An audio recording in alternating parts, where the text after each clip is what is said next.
knew a game my siblings and I constructed for fun would end up sending me straight to the emergency room? My siblings and I were a wild bunch. We were always trying to come up with silly games to play.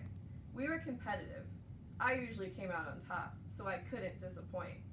I went into the game with a previously broken toe. I had a walking boot on my left leg, and walked out of the game with an additional fractured arm. I would like to share a story with you about my stupidity, in addition to the important lesson I learned about living life to the fullest. The incident occurred on the night of my father's birthday.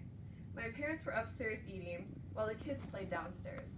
We thought we had struck gold upon creating a challenge that involved a large dog gate, pillows, and blankets.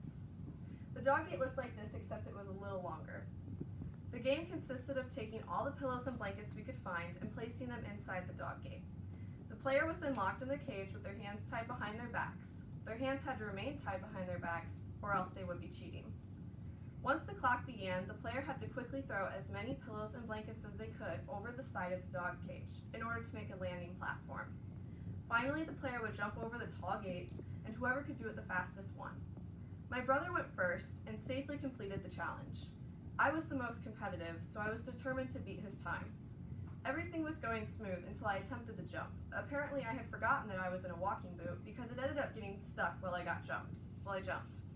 This caused me to land on my wrist with a resounding crack. Fifth grade me responded by saying a few choice words. I was rushed to the emergency room while screaming and crying in pain. The x-ray revealed that I had fractured my arm. The next day, I was not allowed to go to school because I had needed rest. My friends called me asking why I wasn't at school. I told them I had broken my arm, but none of them believed me. All of my friends thought it was a prank since the day after I broke my arm was April Fool's Day. Nobody believed me until I limped in with both of my braces to show. This is one of my favorite memories to look back and laugh at.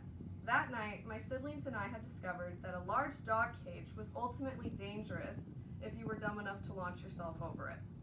The wisdom I gained is that life is short, have fun, and make memories. To leave you with a quote that sums up the experience. If you don't do wild things while you're young, you'll have nothing to smile about when you're old. By Unknown. Thank you.